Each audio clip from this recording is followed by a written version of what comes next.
Quinta-feira da primeira semana do Tempo Comum. Queridos irmãos, sejam todos muito bem-vindos. Quero acolher você que está chegando pela primeira vez. Eu já quero pedir para todo mundo, já deixa o seu joinha, já clica agora no joinha. Você lá no final talvez pode se esquecer. Então, para você me ajudar, já clica agora no joinha. Verifica se você está inscrito neste canal e lá no final do vídeo deixa algum comentário. Queridos, vamos ao Evangelho que está em Marcos, capítulo 1, versículos de 40 a 45. O Senhor esteja convosco, Ele está no meio de nós. Proclamação do Evangelho de Jesus Cristo segundo Marcos. Glória a vós, Senhor. Naquele tempo, um leproso chegou perto de Jesus e de joelhos pediu: Se queres, tens o poder de curar-me. Jesus, cheio de compaixão, estendeu a mão, tocou nele e disse: Eu quero, fica curado. No mesmo instante, a lepra desapareceu e ele ficou curado. Então Jesus o mandou logo embora, falando com firmeza: Não contes nada disso a ninguém. Vai mostrar-te ao sacerdote e oferece pela tua purificação o que Moisés ordenou como prova para eles. Ele foi e começou a contar e a divulgar muito o fato. Por isso Jesus não podia mais entrar publicamente numa cidade. Ficava fora, em lugares desertos, e de toda parte vinham procurá-lo. Palavra da salvação. Glória a vós, Senhor. Meus amados irmãos e irmãs, neste tempo comum, na vida comum de Jesus, que nos ensina a viver a nossa vida comum, nós olhamos Jesus fazendo milagres, fazendo curas, pregando o Evangelho. E isso também precisa acontecer na nossa própria vida. Ou seja, nós precisamos anunciar o Evangelho e durante este anúncio, se nos percebemos doentes, buscar ajuda em Jesus Cristo. E é justamente isso sobre o que eu quero meditar com vocês. Meus queridos, enquanto Jesus estava pregando, um leproso aproximou perto, chegou perto de Jesus. Chegou perto dele e de joelhos pediu a cura. Se queres, tens o poder de curar-me. Queridos, reparam que um leproso chegou perto de Jesus. Onde ele busca cura? Em Jesus. Como é que eu quero a minha cura? A libertação. Como é que eu quero a restauração do meu casamento, dos meus filhos, da minha vida sacerdotal, da minha vida pessoal, se eu estou distante de Jesus? E aí, meus irmãos e minhas irmãs, eu preciso, primeiro ponto, aproximar-me mais da igreja, dos sacramentos, viver o que o Senhor pede, viver as minhas orações pessoais. E estando dentro da igreja, porque uma coisa é eu também estar dentro da igreja e ser distante de Jesus. Eu dentro da igreja, eu viver o que eu estou ouvindo do Evangelho, das pregações, eu viver o sacramento que eu recebi, se é o sacerdócio, se é o matrimônio, se é a Eucaristia, a confissão que eu já fiz. Então, estando perto de Jesus, eu preciso viver o que Jesus me pede, porque senão eu corro o risco de estar perto de Jesus e ao mesmo tempo longe de Jesus. Isso pode acontecer, não é verdade? Muitas vezes vocês que são casados vivem essa dinâmica. Moram juntos, mas estão próximos fisicamente, mas distante de coração um do outro.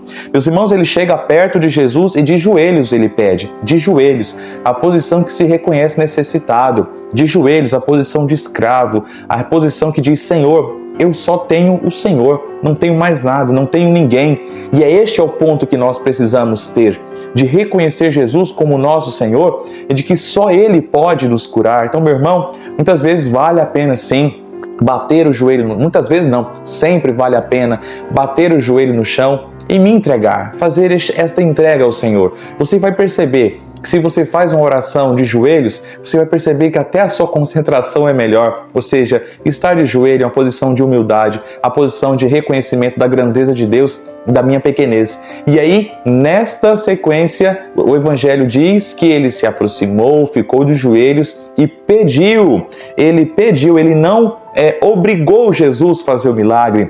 Ele não jogou na cara de Jesus a sua necessidade, obrigando o Senhor a fazer o milagre. Inclusive ele fala: se queres, tens o poder de purificar-me, de curar-me. Meus queridos, quantas vezes nós chegamos até Jesus nas nossas orações, querendo obrigar o Senhor a fazer algo nas nossas vidas? Não pode ser assim. Veja, quantos de vocês já fizeram promessas para que um milagre aconteça na sua vida? Nós precisamos, na medida que fazemos essas promessas, porque ninguém é obrigado a prometer, mas se prometeu tem que cumprir. Mas veja, na medida que eu faço uma promessa, eu não posso ir fazer essa promessa na intenção de obrigar a Deus a fazer algo por mim. Não.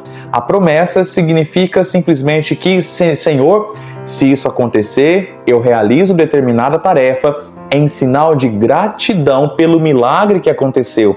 Não podemos cair na consciência, na ideia de que, Senhor, eu vou fazer isso porque o Senhor é obrigado a cumprir, o Senhor é obrigado a atender o meu pedido. Não, é o contrário. Senhor, eu fiz essa promessa, então se determinada coisa acontecer, em sinal da minha gratidão, eu vou fazer uma doação de cesta básica, eu vou no Santuário Nossa Senhora Aparecida aqui em Bom Jardim rezar um terço, em sinal de gratidão eu faço. Então, Senhor, se queres, tens o poder de purificar-me. É o leproso reconhecendo que só Jesus tem o poder. Meus queridos, olha, às vezes nós buscamos refúgio, as pessoas buscam refúgio na bebedeira, nas telas, na pornografia, desculpa usar a palavra, usa na falação, fala mal do outro, se esconde falando tão mal do outro que está escondendo, na verdade, doenças profundas no seu próprio coração.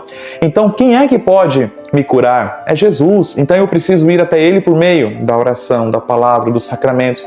Não existe outra forma de curar você, de curar o seu casamento, de curar a sua vida pessoal, financeira, se não for em Jesus. E então Jesus Cristo, no versículo 41, se diz que Jesus cheio de compaixão, porque o Senhor se compadece da sua e da minha tristeza. O Senhor não é indiferente, creia nisso. O Senhor não é indiferente à sua dor. Seja o que você esteja vivendo, o Senhor está te vendo. E você está suportando porque o Senhor está te dando a graça. Às vezes nós pensamos, Deus me abandonou, eu não consigo mais. Você já parou para pensar que o pouco que você está conseguindo é porque a graça de Deus está te sustentando pelas mãos? Pense nisso. Jesus, cheio de compaixão, estendeu a mão, tocou nele e disse, e aqui meus irmãos e minhas irmãs, divido aqui, estendeu a mão e tocou. Como é que nós somos tocados por Jesus? Claro, nós somos tocados por Jesus por meio de uma pessoa que nos dá uma palavra de conforto, por meio de uma atenção que as pessoas nos dão. Mas, meus irmãos, nós somos tocados por Jesus de uma forma muito especial pelos sacramentos da igreja. Batismo, crisma, eucaristia. Tem gente que demora muito a batizar os filhos, tem gente que está adulto e não é crismado, tem pessoas que não se preocupam em receber a Sagrada Comunhão, batismo, crisma, eucaristia, pela confissão para ter os meus pecados perdoados, pela unção dos enfermos, se eu estou numa enfermidade muito grave, para que esta unção, no toque de Jesus, nesta unção me fortaleça.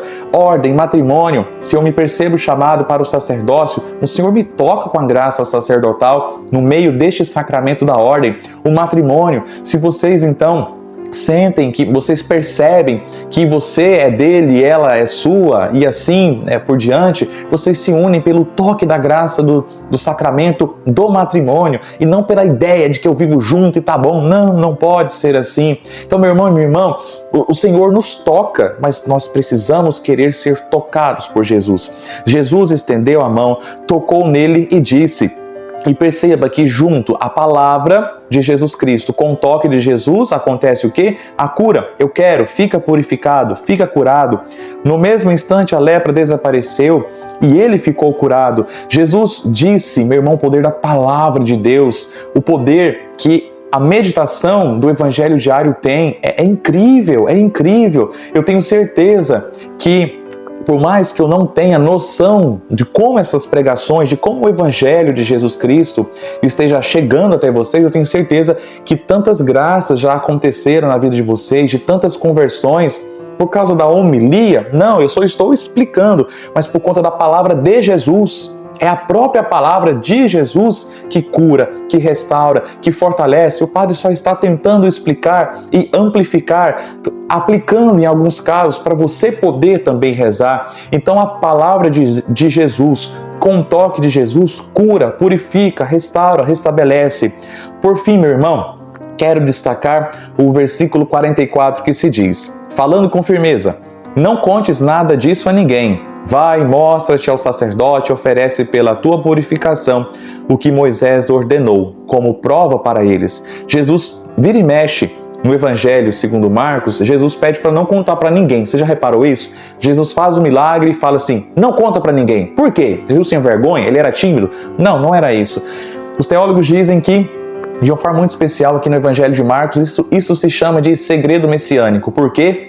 Porque se as pessoas que ainda não compreenderam que Jesus é Deus, que é Salvador, buscassem Jesus somente pela cura, ele seria reconhecido como um curandeiro e não como alguém que cura para salvar e salva curando. Então, meu irmão, minha irmã, nós podemos cair no mesmo perigo. Quantas pessoas ficam pingando de igreja buscando cura? Você não está buscando Jesus, você está buscando satisfazer o seu ego, entende? Você está buscando satisfazer talvez a sua aflição. Eu até entendo que você está aflito, mas o caminho não é ficar pingando, o caminho é seguir o que Jesus disse. Jesus disse, tu és Pedro e sobre esta pedra eu edificarei minha igreja. O Senhor deixou uma igreja, o Senhor deixou os 7 sacramentos, o Senhor deixou a Sagrada Escritura. Então, não contar nada para ninguém significa, creia que eu sou Deus primeiro, creia que eu sou o Salvador primeiro, e junto com isso eu vou curar você nas determinadas áreas que podem acontecer. Outro detalhe é quantas pessoas só buscam Jesus na hora que o calo aperta, na hora que o caroço aparece, na hora que está brigando, na hora que tem problema financeiro. Está errado buscar Jesus agora? Claro que não. O Senhor usa, inclusive, disso para te pescar, para te trazer para perto dele. Mas quantas pessoas recebem a cura e somem, nunca mais volta para a igreja? Eu já disse isso e repito. Me lembro de certa vez uma pessoa que se recuperou da Covid. Lembra da Covid? Eu já contei isso umas 4, 5 vezes talvez aqui. Mas que ficou muito marcado em mim. E então essa pessoa, esse casal chegou até mim, partilhou, agradeceu, pediu minhas orações, agradeceu pelas orações. E eu pensei, não, agora eles vão firmar na igreja. Agora vai, não é possível. Recebeu uma graça e agora não vai faltar mais missa de domingo. Com a graça de Deus. Durou 2 missas, talvez. Nunca mais voltaram. Não, nunca mais voltaram não. Ficavam pingando.